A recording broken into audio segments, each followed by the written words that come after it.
Hey guys, Mr. Happy here, and today I want to show you guys my first turn 13 kill. I just did it a few hours ago. I'm still really pumped. My heart is still pumping. It was so much fun. It was very challenging, and it was a lot of fun. Now, having all of the coil done, I can only look forward to Savage Coil in 2.5 and whatever raid we're going to be getting in Heaven's Word.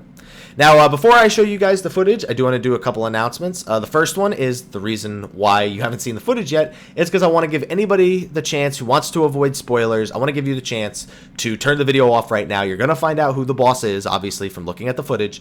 So if you don't want to know that, just turn the video off. That's all I'm going to say. The second thing I want to say is I would like to thank the free company Death and Taxes. Some of you may know them. It's a guild, it's a name, it's an organization that's been around for, I believe like a decade now because of World of Warcraft. So I really want to thank them for taking me in on such short notice. I really want to thank my Static, the group that I'm in Death and Taxes, for all the hard work they put in, the many hours that they put in, they all put in to try and get this fight down. We worked through a lot of disconnect issues, a lot of real life people having to, work and go to school, and people putting things aside to try and get this fight down. I want to thank all of them for any of the sacrifices they may have made to really work on this fight. And finally, I just want to say this wouldn't be a Mr. Happy video if I didn't provide commentary over this kill. So I'm going to be doing my best to explain the mechanics of the fight as you're watching them. It's not a guide or anything. I'm not going to stop and showcase everything. I'm just going to add commentary over it, and hopefully you guys enjoy that. So now that we've gotten that out of the way, let's switch over to the footage right now. Alright, so here we go. This is going to be the footage from turn 13. Before anyone asks, yes, I am playing Ninja here. Yes, I did change my main from Bard to Ninja, and I'm loving it so far. But that is a video for another time. So, the boss is Bahamut Prime. For those of you who don't care to be spoiled and are actually still watching the video, I'm not going to explain why just yet. I'm going to have a coil lore video explaining why we're fighting a smaller version of Bahamut. But don't worry, I will explain it, and it is very important to the story. Now this phase, the fight doesn't mess around. It starts off pretty exciting right from the get-go. You have two major tank attacks. One is that Flame Breath you just saw, which obviously you don't want facing the raid at any point. The other one is Flatten, which is just a big tank hit. It needs Stone Skin Eloquium mitigations like Rampart or Sentinel, things like that in order to survive it. Also just did a triple Flame Breath right there. That can also be a pretty big deal. A Pocket to Stasis and Dragon Kick really help on mitigating Flame Breaths, both in this phase and in the later phases. So the mechanic you're watching right now is called Earthshaker. It's a physical attack that he shoots in the direction of two marked players. Yes, those AoEs that he's shooting at us will hit people if they are between the marked person, or even if they're behind the marked person. If they're anywhere in its trajectory, they will get hit by it. So you kind of want to place them off to the sides. You don't want to place them right on the raid. That's not a very good place to have them. Also, the two actually marked players leave behind what look like, puddles from Titan Extreme. And if you stand in those deal damage over time, a lot of it, and they slow you down. So you're pretty much going to die unless your healers are really on top of their game if you get caught in one of those puddles. They do disappear over time like you're seeing right now, but in the later phases, they won't disappear that quickly. So you'll see that when we get to it, though. That's like way later in the fight. And other than that, so you got to deal with these Earthshakers that you're seeing right now. Now, I said they are physical. Keen Flurry and Perfect Dodge and Mana Wall are all great for mitigating damage from those. It really helps if you have those tools at your disposal. The other attack here is Mega Flare, and this does three different things when you cast it. The first one is it'll hit a bunch of random people with Mega Flares. It does AoE splash damage, so you got to make sure everyone is spread out. Otherwise, the damage can stack up and kill somebody. He also puts AoEs below people that if you stand in them when they explode, they'll kill you. Think of it like eruptions from Ifrit. You just can't stand in them after they spawn. And then he'll also mark a bunch of people anywhere from 2 to 4 with a mark that needs to have its damage split. If those people don't stack, then people are going to die. It's just that those marks need to stack in order to split the damage. Now, after dealing with a couple Mega Flares, a couple Earthshakers, we get him down to about 75-ish, 76% HP. He'll transition into phase 2, and when he transitions, he'll do Giga Flare. Really big raid damage, needs to be mitigated in every way possible. You can survive it with like Dragon Kick. Again, Dragon Kick really helps with it. Sacred Soil helps, Sucker helps, and that should be more than adequate in order to survive it. Virus, maybe you'll need it too. Now in this phase, he doesn't have Earthshaker anymore. He does have Mega Flare, which he's going to do again in a second. I'm going to explain the Mega Flare first before I explain these orbs and the dragons and everything. So this Mega Flare is mostly identical to the one that you just saw from Phase 1. There's one new mechanic, though. You're going to see that tower that kind of spawned on where everyone is stacked and just striked right there. If somebody doesn't get hit by that tower, it explodes and does raid-wide damage. And it puts a bleed on everybody. It basically means a wipe. You just need at least one person. Doesn't matter how many people get hit by it. But at least one person needs to ensure they get hit by it. Because everybody was stacked for the other Mega Flare mechanic there, they ate the tower hit. Now, the big thing about this phase is Flare Star, which is the orbs that you're seeing people get hit by right now, and these ads. These ads need to die real quick, or they spray like a liquid breath or a liquid hell breath across the arena on a random person, and that can really get in the way of positioning, so you really, really have to kill them super quick. If they remain too close to Bahamut, they also get a damage buff, and they take less damage, so they get a vulnerability down, as well as, determination up buff. Bahamut will get it too, so you just need to make sure they are not anywhere near Bahamut after like 5 seconds after they spawn. They have to be moved really, really fast. And the last thing they do is they hit the whoever is tanking them, the off tank, really, really hard. It's a move called Deadly Drive. I mean, most dragons of that kind have that attack. The ones from Stone Vigil have it. This one is instant, hits really hard. So healers need to really be on the top of their game here. Now I have one last opportunity here to talk about Flare Star. You just saw Rage of Bahamut there. He's not going to do another one, so I'm going to explain what that does. So each orb that you pick up gives you a stacking debuff that'll make the next orb you take hit even harder. What you want to do in an optimal world is have each person hit a single orb and get a single stack. You're going to see people start getting it if you look at my party list right now. If basically it's okay for people to get to 2, they might need some help later with an Eloquium or something. But if you get to 3 stacks, the orb itself will kill you. Basically, the more orb stacks that you have, when he eventually does an attack called Rage of Bahamut, it'll hit you harder and harder depending on how many orbs you have. If you have 3 and you're not a tank, it's probably going to kill you. So that's the best explanation I can do for that right now because we're moving into the ad phase. So basically, after he hits about 52%, he goes into the ad phase, and there's more dive bombs here. So these dive bombs act more like turn 5's dive bombs than turn 9's dive bombs. And yes, that is Twintania that you're seeing. You also, yes, just did see our healer die. So this was a pretty interesting winning run in case you couldn't tell. He's lagging really, really bad right now. I've seen the footage. It's horrible. So there's 2 dives. There's a Bahamut dive and there's a Twintania dive. I'll talk about those when we get back to them because they are going to happen again. Now, this ad phase is very, very similar to turn 4. What you're looking at me killing now is a Pain of Mericidia. These are basically dreadnoughts from turn 4. If they have a really hard hitting cleave. They also have a tail attack that's got a long wind up. You're going to want to trigger that on purpose to reduce the damage on the tank. But there's also mobs called Gusts of Mericidia, which are like small dragons. If those get too close to the Pain will absorb them, do more damage, heal himself. He'll basically wreck face. You have to prevent him from eating the Gusts at any cost. You just cannot let him get their hands on them. And then you got to kill the Gusts like you would normal. It's basically like Dreadnoughts and Spiders. These are Sins of Mericidia. These guys aren't so bad. They hit pretty hard with their auto attacks, but their only big attack is that occasionally they'll do an attack called Evil Eye that does damage based on how much HP they currently have. So you have to try and bring them down after they spawn very, very quick. This is the attack right here. If you don't have them at a low enough HP, Evil Eye will kill you. It'll just kill you because they have too much HP and it deals too much damage. Now, getting back here, you see Mega Flare Dive. This is the attack going off right now. And then you'll see a Twintania Dive Bomb marker. Basically, Mega Flare Dive is Bahamut's dive attack. When he does it, he immediately follows up with a Mega Flare, which you're seeing right now. We're doing the same Mega Flare mechanic from turn 1.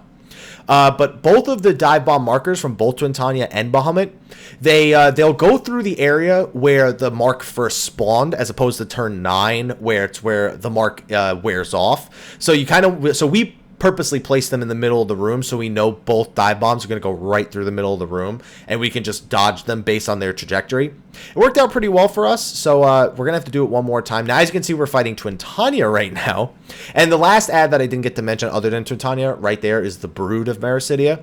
They have really low HP. They're really weak. They auto-attack for a certain amount, but they switch resistances between physical resistance and magic resistance. When they're magically resistant, your physical DPS have to kill them, and vice versa. They're not really that bad. They're probably the easiest part of the entire phase, other than the Gusts themselves. Maybe even easier than the Gusts. They only have like 10,000 HP. So the Sin, Another Sin spawns while we're still trying to deal with Twintania. And yes, that Twintania is a fully functional Twintania. It does Death Sentence and it does Plummet. It does her 2 big attacks. It doesn't leave the Infirmity debuff, but it hits really, really hard. So you do need mitigations for it as best as possible. Now, we're coming to the end of the ad phase. We just killed Twintania. We still have some Gusts up and we have a Pain up. The big thing to remember here is now that Twintania is dead, she dropped a Neuralink on the ground exactly like turn 5, and now she can't do a dive. Like when Bahamut dives here, Twintania's dead, so there's only one dive. So you have plenty of time to move out of it and spread out.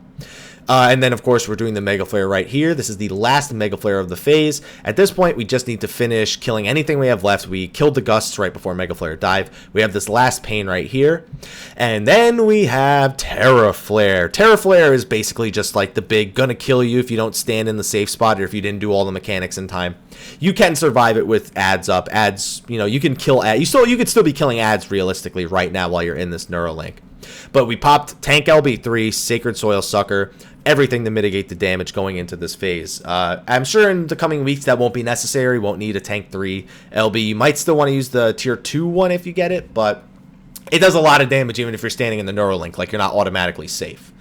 Now, going into this phase, there are a lot of new things to talk about. This is the final phase. It lasts for the remaining, like, 50-ish% of Bahamut's HP. And at this point, we have, like, 5 minutes on the clock. If you can't do, like, 10% of his HP a minute for the next 5 minutes, then beating the Enrage is just, it's not going to happen. So he still has Mega Flare, still has it's like the Phase 2 Mega Flares with the towers.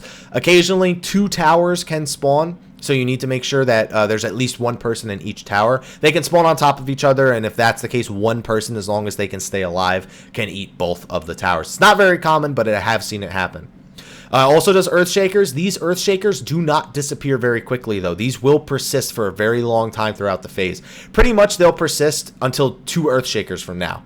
And then they'll go away. But even then, you still have to make sure they're placed in such a way that people are going to have room to drop the next group of Earthshakers. Now, we're going to see a death rate here. Don't worry. It wasn't intended, but it happened. So, there's not really anything we can do about it. He got wrecked. And I should probably talk about that ability. But I'm going to talk about the next Mega Flare before I talk about the ability that you're seeing absolutely annihilate our tanks. Yes, our warrior home ganged that attack. That was the original plan, was for him to pull aggro and home gang that attack. So during this Mega Flare, you're going to notice that Bahamut has those 2 tethers kind of shooting out of him that the tanks are picking up. I'm taking a tower right here. And you notice that both the tanks had twisters on them. Those are Tempest Wing. Basically, whoever has that tether is going to get hit by Tempest Wing. A DPS or a healer can survive it, but you optimally want the tanks to take it. We have a DPS take it during Earthshakers while the off tank takes the other one, which you'll see right now. I'm going to eat a Tempest Wing right now. As long as I have the right healing, then I should be fine. The Earthshaker plus the Tempest Swing is not that big a deal on the off tank, but it's a big deal on me. So as you can see, it did about 4,000 damage. It didn't eat my Stone Skin. Stone Skin came up late. And we're going to have another Giga Flare here, and basically everything you've seen is now on repeat, but there's a lot of things I didn't get to talk about yet that I'm going to get to talk about right now. So after this Giga Flare, Bahamut's going to use the ability Akmorn, which is going to be is the name of an attack that's going to haunt you for the rest of your life after you experience it. Basically, every time Bahamut performs this attack, he shoots one giant laser beam that does about 20,000 damage, split between 2 people. It can only be split between 2 people. And it'll let you know who that person you're splitting it with is with a tether. But keep in mind, if you're not close enough to the person that's being targeted by Akmorn, even if you have the tether on you, it won't split the damage with you. You really got to be on top of each other to split the damage for Akmorn.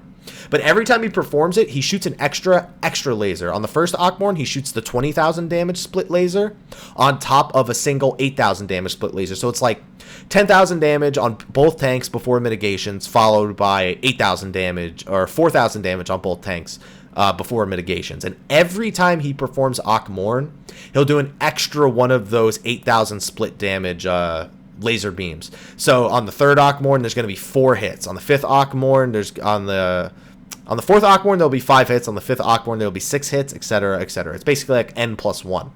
Here is the 4th Akmorn, so you're going to see how many times it strikes. Look, the initial hit, and then 1, 2, 3, 4, done. So it's a total of 5 hits on the 4th Akmorn.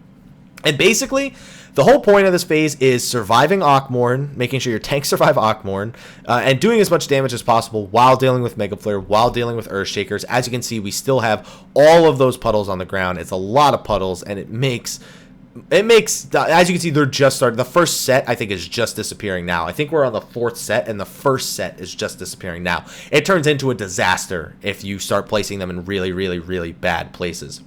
Every 2 Akmorns, he does a Giga Flare. Between every Akmorn, he does 1 Mega Flare and 1 Earthshaker. And it's so much healing. It's so much damage. There's so much that can go wrong in such a short period of time. And, you know, beating this without Vitality accessories is basically going to take a lot of item level 120 gear. The damage check is not a big deal. You can meet the DPS check in full 110. You might need some left side crafted gear, but Lucrezia did it without it. I just wouldn't say that's something that is widely doable. You know, that's not something everyone can do. That takes, like, a really, really skilled group of players like Lucrezia in order to do it without those things. And right now, we are seconds away from Enrage, so the healers are just... You know, we're hollowed grounding this Akmorn so that the healers can be DPSing. And, yeah, at this point, you know you hit Enrage when this happens. The super long Giga Flare. Basically, when that Giga Flare starts casting, you have about 15 seconds to finish him off. And at this point, we are yelling and screaming and going nuts because we know we got it. And if that had killed us, it would have been very sad. We had a 0.6% wipe earlier where our Dragoon died in phase 1. Our tank died here, and we had a healer death in the middle of the ad phase. And that healer, I've seen the footage, he lagged the entire second half of this fight. I honestly don't even know how he healed it. But that's a show of just hashtag get good and be done with it. It was a super exciting fight. It is so stressful. Any fight that when you're first progressing on it that you go through that's like 14 minutes long. I remember turn 1 was 15 minutes, I think. I think turn 2 was 13. Turn 5 was 15 minutes. Turn 9 was, I think it was 13 minutes, and this one was 14 minutes.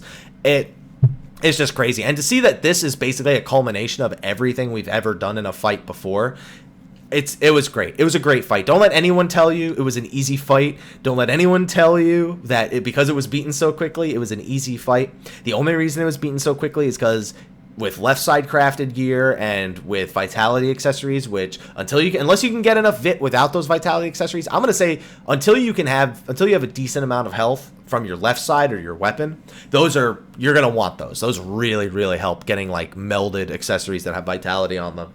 Oh, it was just so much fun, guys. I'm glad that I was able to share it with you. I'm sorry there was no music, but yeah, they kind of have rules about that song in particular that comes with it. They play Answers, the song from the end of the Era trailer. It's basically that song that goes on in this video. We got Monk Fist, we got Dragoon Legs, and our Dragoon is now going Monk because he is the Monk Fist. I got my my augmented ninja body from the sand here, and somebody got the oil. I'm not sure who. But if you have any questions about the fight, just post it in the comment section of the video below. I'm not going to be doing a guide for this. We think we found a few things that can make the fight a lot easier when we were doing it today, especially with Akmorn. We may have found something that can definitely ease up on the healers' how much healing that the healers need to do during Akmorn. So we're going to try that out, and I'm not going to make my guide until after we confirm if that actually makes it easier or not. But yeah, if you have any questions, feel free to ask in the comment section of the video below. If they're lore related, sorry about that. I will be making a video soon, so don't worry about that. Thank you everyone for watching. Thank you everyone for supporting the YouTube channel. We are coming to a close when it comes to the patch 2.0 to 2.x experience before Heavensward. Next, Savage 3rd Coil. I cannot wait to actually get my feet wet in Savage 3rd Coil. But anyway, guys, thank you for watching, and until next time, take care.